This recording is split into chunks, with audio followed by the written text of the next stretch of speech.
Today on the newscast, Israel says it has struck Iran-backed terror targets in Syria. Get all the breaking details next. Hey folks, welcome to the newscast. We've got some potentially very important updates on the war between Israel and Iran.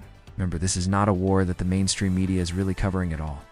But as I said yesterday, when you have Iranian President Ibrahim Raisi calling for the destruction of Israel, when you have Iranian drones flying into Israeli Kurdistan, when you have Iranian-backed militias firing rockets into northern Israel from Syria and Lebanon, you know that a confrontation between Israel and Iran is not only imminent, it is inevitable.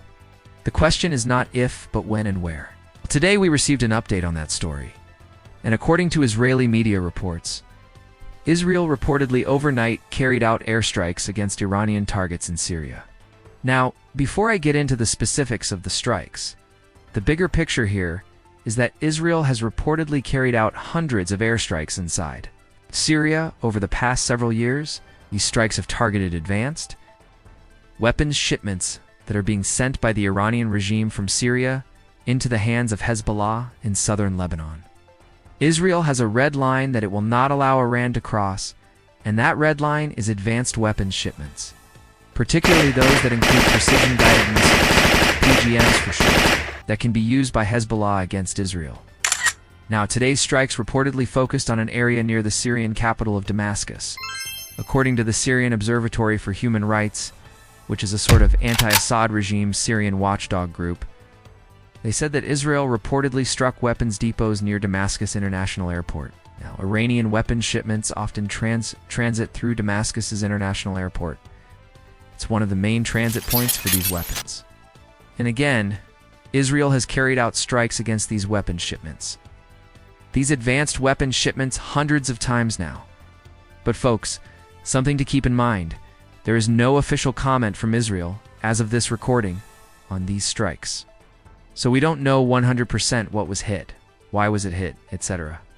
But again, based on the location, Damascus and vicinity, it's a pretty safe bet that these were Iranian weapons shipments that were being moved once again to the hands of Hezbollah in southern Lebanon. What does Iran do when its weapons shipments are destroyed? Simple. It rebuilds them and sends them in again. And that's what we're seeing here. So folks, clearly the Iranian regime has no intention of giving up its attempts to supply its most lethal proxy, Hezbollah, with the means to destroy Israel. And look, Hezbollah has tens of thousands of rockets and missiles pointed at every inch of Israel right now. It's just last week. Remember, 2 of those rockets were fired from southern Lebanon into northern Israel. Thankfully, no one was hurt. But that incident, which we reported on last Friday, is a clear indication that Iran and Hezbollah are preparing for a larger confrontation with Israel. We're keeping a very close eye on this. Get any more details about today's strikes or any other developments on this front, we will bring it to you right away here on the newscast. Hey, thanks so much for joining us today. Till next time, God bless you, and remember, never hold your peace. Hey everyone, thanks for checking out the newscast. If you enjoyed this episode and want to see more, make sure you go ahead and hit the like button, click subscribe, and turn on notifications for new episodes every weekday.